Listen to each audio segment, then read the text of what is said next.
Do you want to know how amazing people connect? Well, you're in the right place. Welcome to Marketing with Russ, aka #RussSelfie.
Thanks for connecting. And if you like what you hear, please share. Special thank you to our sponsors, H&R Block of Albany, Corvallis, Lebanon, and Salem. For all your tax needs, call 541-704-0747. And Landmark Professional Mortgage. Think local, think Landmark. For more information, go to landmarkprofessional.net.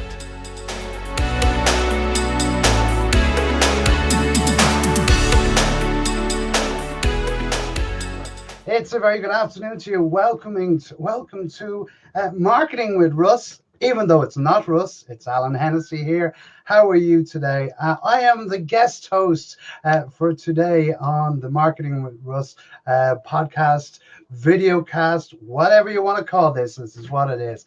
And we are delighted to have your company. And today I'm going to be speaking with Wendy Glavin. We shall find out more.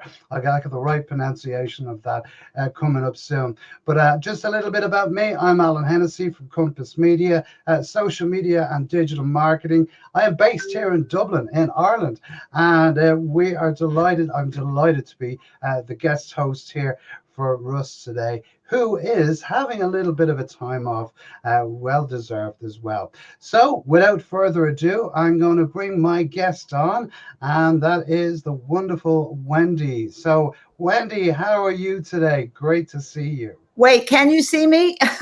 I can see you. We can see you. You're in full glory, and we are live across social media. So speaking of technical difficulties, I can't, all I'm doing is looking at my screen. Okay.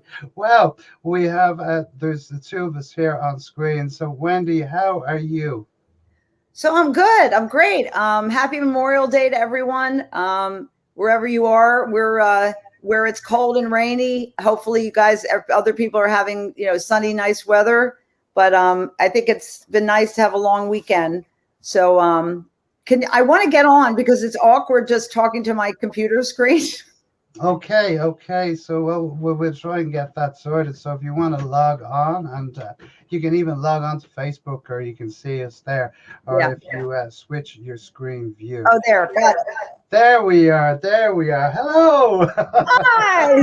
Hey, it's a pleasure to have your company, and I'm thrilled and excited to chat with you today as well. It's Glavin. Am I right in saying this? So I'm saying we're going to blame my ex-husband, Jim Glavin. Glavin. Brilliant. Yeah. Okay. Now we have that sorted out. What's good is that you, Alan, I'm sorry, is that he's Irish, which I'm not. I'm not Irish, so. Well, I should have no excuse then, otherwise, should I? So I suppose, Wendy, before we get stuck in and we start chatting about marketing and connecting and, and the power of what it can do for people in business and also for just in general interaction and marketing, maybe you might tell us a little bit about yourself first. Okay, I'm going to start with why there are picture hooks on the wall. So I moved out of New York City after 30 years on April 30th. What is that, 1 month ago? No, about a month ago. So I'm kind of in the midst of like, unpacking boxes, so that's why you see the next time we do this, you'll see beautiful pictures hanging up. Super. So you want just my quick elevator pitch? Yeah. Well, Okay. tell us all about yourself. Okay, 30-year marketing communications veteran. Thanks, Russ. Full service agency owner, published writer, technology columnist, and global speaker. So the core of what I do is marketing, executive writing, social and digital media advisory, and I also started public relations, of course, and I also started a new service called Decode Your Value during the pandemic, because I wanted to help people realize that you're not defined by the work you do, the work you did, your income, your status, your age, your gender. You're defined by your life skills. So I've been writing a lot about that since I think I started the process during last June. And I've been writing and speaking about it because people often think of themselves, let's say you've lost your job and you define yourself by your job or all the other self-limiting beliefs. It doesn't help you to move forward. But the process that I created called Decode Your Value has a life skills tree for people to download. It's free to create their own digital tree. I have my digital tree as an example for people to use. I decoded my value, and basically it just goes through if you look at your background, I say instead of looking forward, look back. So look at your background, your experiences, your relationships, your interests, and then you'll find your true brand potential. So I love to give this one example, and I'm sorry, it is my son or one of my sons. I have 3 sons, 29, 27, 22. So my 27-year-old last year was furloughed, and he thought, not because of Decode Your Value, maybe he heard me talking about it, but he thought to himself, I was an English major at Tufts, and he always loved writing. So he self-published a book and said to me, Mom, my dream is to sell 280 copies to make my money back. And because of my background, together we did, Zoom book launch, Facebook book launch, and got him in the New York Post. It's about growing up in Manhattan private schools, but not a Gossip Girl thing, more literary and more, I don't know, to a certain degree sad, because it talks about important topics like racism and sexism and just a lot of different things. So that was his first book. He has sold more than 1,000 copies. It's called The Venerable Vincent Beatty. And he just completed a second book that'll be coming out in July about the Hamptons, which is where we are. We're in Southampton, which is completely a coincidence. So I think that is a very good example. And I'm not just giving it because it's my son. I'm giving it because here is somebody who was 26 years old, didn't have any, was furloughed, had, tons of time, and thought back about love writing, English major, and wrote a book and sold 1,000 copies at 26 years old. So, and that's a no-name person. I mean, he's a name, Will Glavin is his name. So that's what Decode Your Value is what I'm trying to help people to do. So. Yeah, and I think that's very important. I think that's because a lot of people do that. They sort of, and especially I suppose through the pandemic, they sort of went, oh God, they stand back and they're going, what am I going to do? What am I going to do? It's only, as you say, is when you look back at your experience and look back at what you can bring to any table and to any organization, or even as a entrepreneur and a solo entrepreneur, or as your son done, writing a passion. You see the value in what it is that you do, and then when you see that value in what you've done and the experience that you have, that it's just a case of, I suppose, reigniting that fire and reigniting that passion. And I think that's incredible. I love the whole idea of decoding your value, because I don't think enough people do that. I think they just sort of scramble and they start trying to figure out as to what it is they can do next, as opposed to looking back and saying, well, what really have I achieved, or what is it that I'm really good at? I mean, I completely agree with you. I mean, I never think in terms of reinvention. I think in terms of building on your strengths. So, and the importance of looking back is, I'm going to give you one example. My first job out of college was working in house at General Electric. I wanted to be an actress. I wanted to be a lawyer. And my professor said I was too dramatic. My prosecutor dad said, you can't win your case till you see the other side. You're more of an advocate. So that's what I became. But working in house at GE, I was surrounded by engineers and, technologists, scientists, that sort of thing. And over the years, I worked for, large global agencies, medium-sized agencies, and I kept being given technology accounts. But the interesting thing is, I didn't make the connection about, wait a second, when I was first out of college, being surrounded by all these technical people, I learned about reading and understanding complex technology terms. So now, I work with clients in fintech and artificial intelligence and blockchain. I mean, that's like that's a straight line from the beginning and like where I am now. Yeah. I mean, in a specific area, in one area. And I suppose, we're talking, you're talking about fintech, you're talking about the tech end about it as well. But I'd like to speak, and I know like marketing with Russ, we talk about how we can market ourselves. But I think the key elements of marketing is I suppose is showing up and understanding and letting people know what you do. And I suppose in that respect, it's about connections and building them connections and spreading the net. So I think that's so important. What are your feelings on this? I completely agree with you. I mean, I lived in New York City for 30 years. Obviously, I'm not 30 years old. So prior to that, I lived in Philadelphia. You're not supposed to laugh. You're supposed to say. I'm not laughing. I'm just thinking, neither am I. I think feel that age comes with experience, and experience comes with age. That's what I've always said. Yes, you're right. So I think that your whole point, Alan, about connections is so important. It's always been important, but I'm saying, particularly during the pandemic, as you're saying, show up.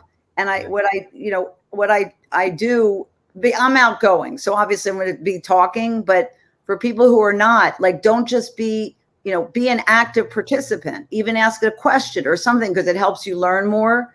So I think the amount of people that I've met all over the world because of these types of shows, people being on shows, people connecting with each other, is probably more so than in any other previous years.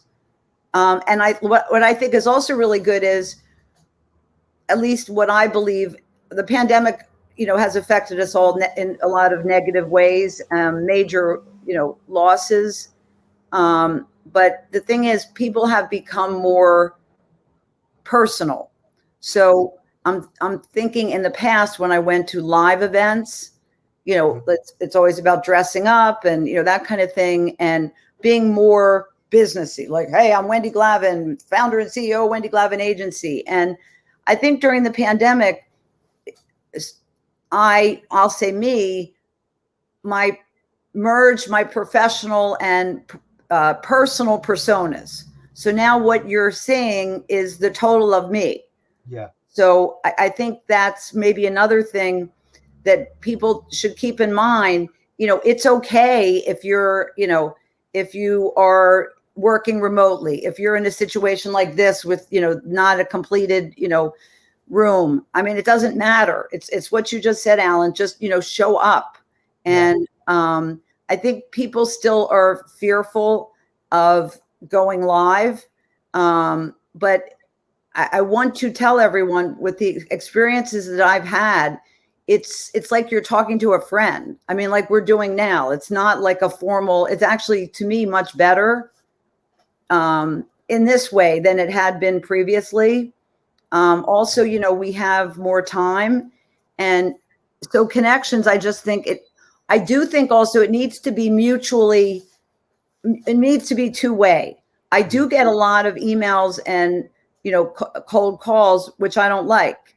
And particularly what I think is important is when people connect, when you want to connect with somebody, do a little bit of research on them. Like, don't write to me and say, hey, would you, could we help you create a website? All that does is I end up just deleting.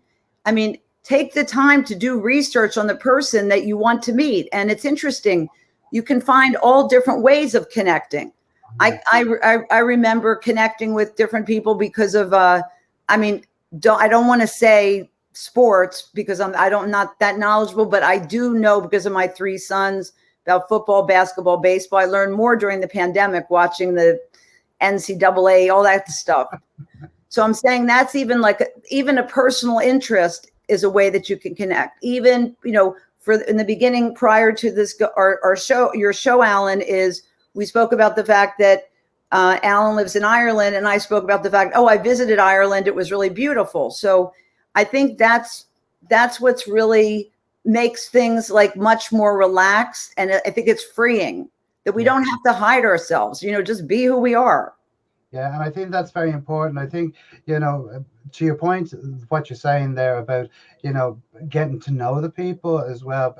I think that's what we do. I suppose for so many years, we've always been, this is my business head and this is my personal head. Whereas I think we have evolved, and especially over the last year or so, is that that's gone out the window because there is I've been on calls, Zoom calls with people sitting in kitchens and there's kids running around and and you get that, but I think what's happened is it's made us more conscious of this is life, this is how things are, and this is how things are going to be for the foreseeable future until such time as they start to move back.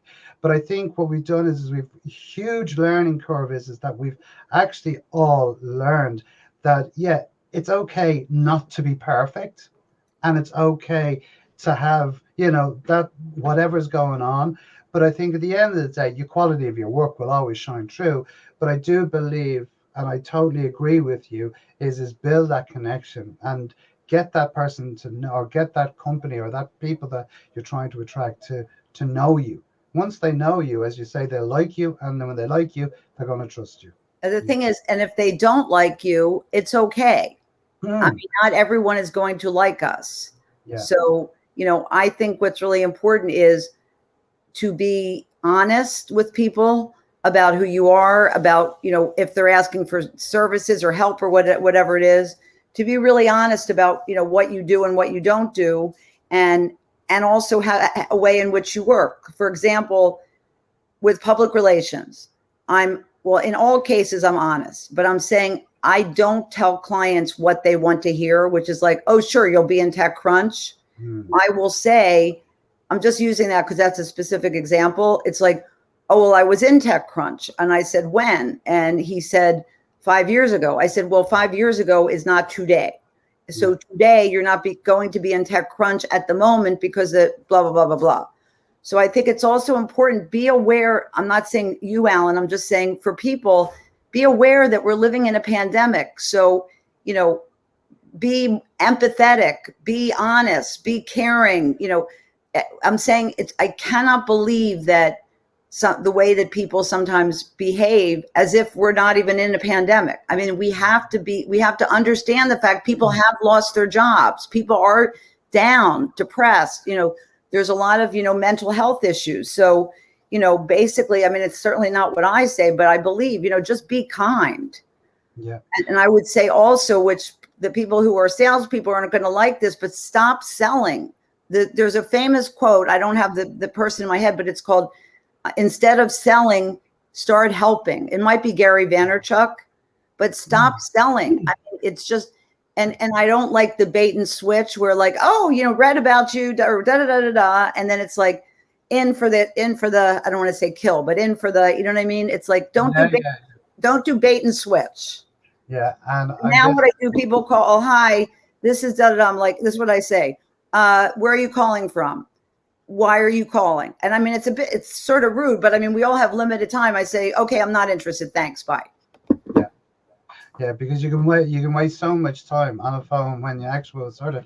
I think it's like I'm a firm believer in is if I'm going to talk to anyone, I'll always reach out and connect with them, whether that be on social media or whether it be through email or whatever shape or form it is. But what I will do is I will actually then say, okay, here's what I do. How can I help you? Or is there something that we can pull together that we can actually do that's going to help us? And that in that way, there's a mutual understanding, but I know a bit more of a backstory about the person and they know a bit more about me. And in that respect, it means now that we can sort of move it to the next and we have some common ground. And I think that's so important as well. I just see G. Scott Smith has just said, yes, do some research. Automation is fine, but don't try to make it personal because it's not. My favorite, hello D. I'm always interested to add more motivational listeners to my network. Yeah, and it goes, and it's exactly what he says there. Um, I was gonna ask you what would be, I suppose, your key marketing tips for businesses out there that are trying to get ahead. I know we spoke about connections, and I understand that's one, but would you have any others that you would suggest that people try and implement into their marketing? Yeah, so I would say first and foremost, make your message branding. Sorry, happy Memorial Day, somebody. Make your brand consistent across all channels. I'm going to explain that. So first of all, people might say, do we need a website? Yes, you need a website. The question is, why do you need a website? Because any editor or journalist or anybody, they're going to look you up.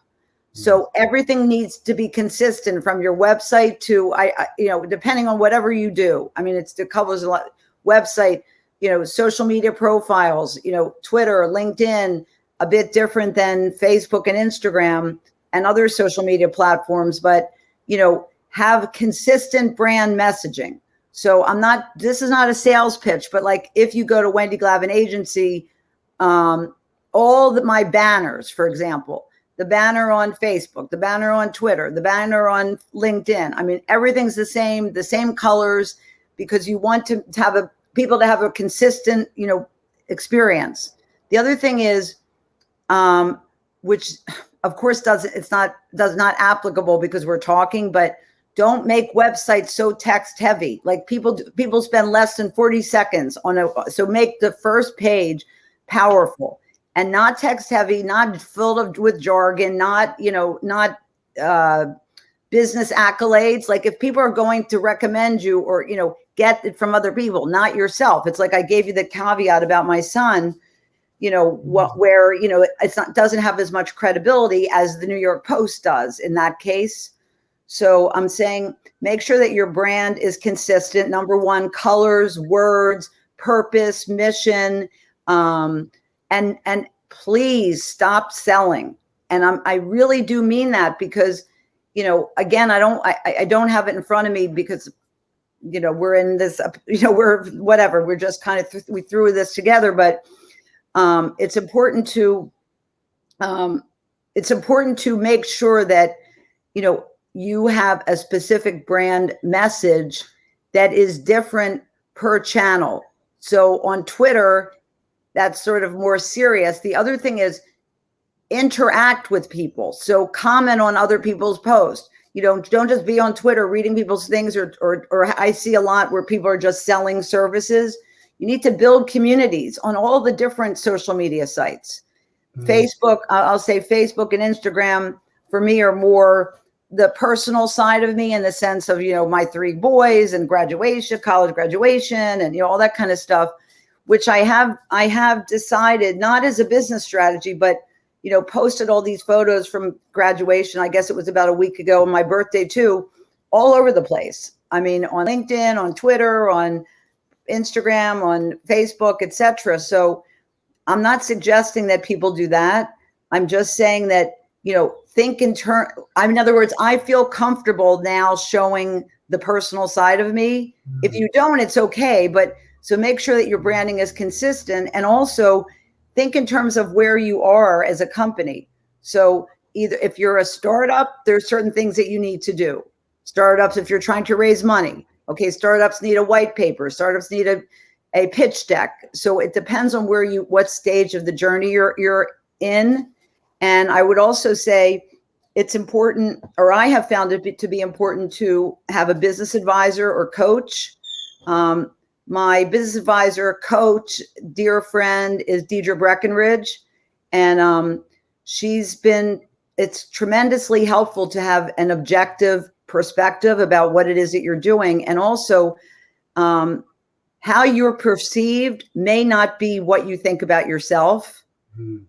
Perception is the key to reality. So, for example, I was on a podcast and I thought it was going to be edited. This was maybe, 4 months ago. And I listened to it and I'm like, oh my God, I sound so bossy and like directing people, and you can't do this and you can't do that. So I took the thing out to my son and I said, I had him listen to the beginning of it. I said, do I sound like this? Am I like this bossy? And he was just so nonchalant. He goes, yeah, I mean, of course, like always. But, I think you could go a little bit too far, which I think I did on that podcast, which is like, you can't do, you don't do advertising, don't do this, don't do that. But, I think take the time to realize that, we can all, be able to be ourselves to whatever degree you feel comfortable. But, first and foremost, be caring. Yeah, I think that there's such fantastic points. I think that, being consistent and, as you say, not being tech heavy, talk to people in the language that, if you're attracting a particular audience, talk to them the way you would talk to them on the phone or talk to them in person. You know what I mean? Like I always say it, I've seen so many websites like that, and it just has so much jargon on it that you go, I couldn't be bothered, and you're gone and you've lost that customer. So, keep it simple and keep it smart. That's always been my thing. And as you say, is the consistency across all your social, and be real and show up as we do. I'm sorry. Go ahead. So another point would be, I'm trying to consider all different audience sectors. If you're shy, if you're an introvert, perhaps you don't want to go on Zoom, or you don't want to, Zoom, whatever it is, or a podcast. But I'd say in whatever way you're comfortable. I don't want to make general statements, but, like I go on podcasts, live shows, meaning I do participate on Twitter. I am in communities. I do two-way. I do writing. So, I wear different hats, which everybody does. So I'm saying, if you're not comfortable doing one thing, then do something else that you're comfortable with. Like, I will not make cold calls. That's something I don't do. I have a friend who's a colleague who's very successful at doing that, but I don't. That's just not something I do. So I'm not going to change into doing something that someone else is doing because they have success. I have to be able to be true to myself, and that's for everybody else. Be true to yourself. Whatever you feel is the best way, then that's what's right for you. But like you said, Alan, the important thing is show up somewhere, but actively. And I think that's the key to it here. I could sit here, Wendy, and talk with you all day about this. But I'll be given out to it by the Lord and Master himself if I try and go over his time. Wendy, how can people reach out and connect with you if they want to get in contact? Okay, so I'm going to spell it because of my ex-husband. So it's Wendy, Wendy, Glavin is G-L, L as in love, A as in apple, V as in Victor, I as in ice cream, N as in Nancy, Wendy at wendyglavin.com, Wendy Glavin Agency, Wendy Glavin on LinkedIn, Wendy Glavin on Twitter, and and Instagram is Wendy Glavin New York City, NYC, which I need to change, obviously. I'm not in NYC. I'll do Wendy Glavin Agency, maybe out east. Yeah. But I do have a Facebook business account, Wendy Glavin Agency, but it's just turned into me really posting much more and interacting on my personal Facebook. So now comes the big secret.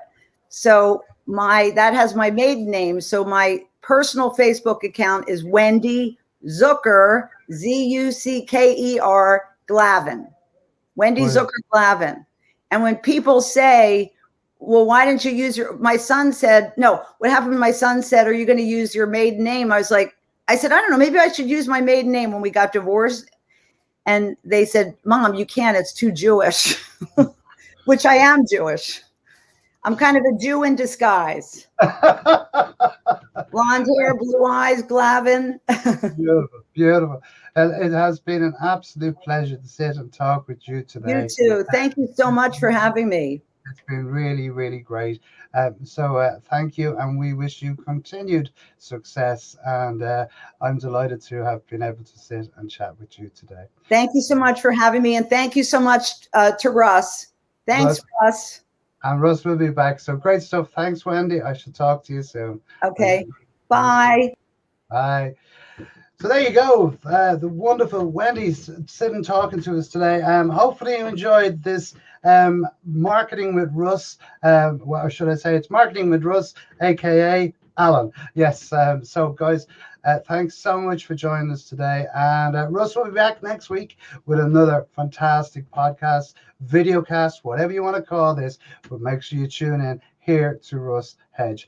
Okay, if you want more details about Russ and all the great stuff that he does, visit russhedge.com for more details.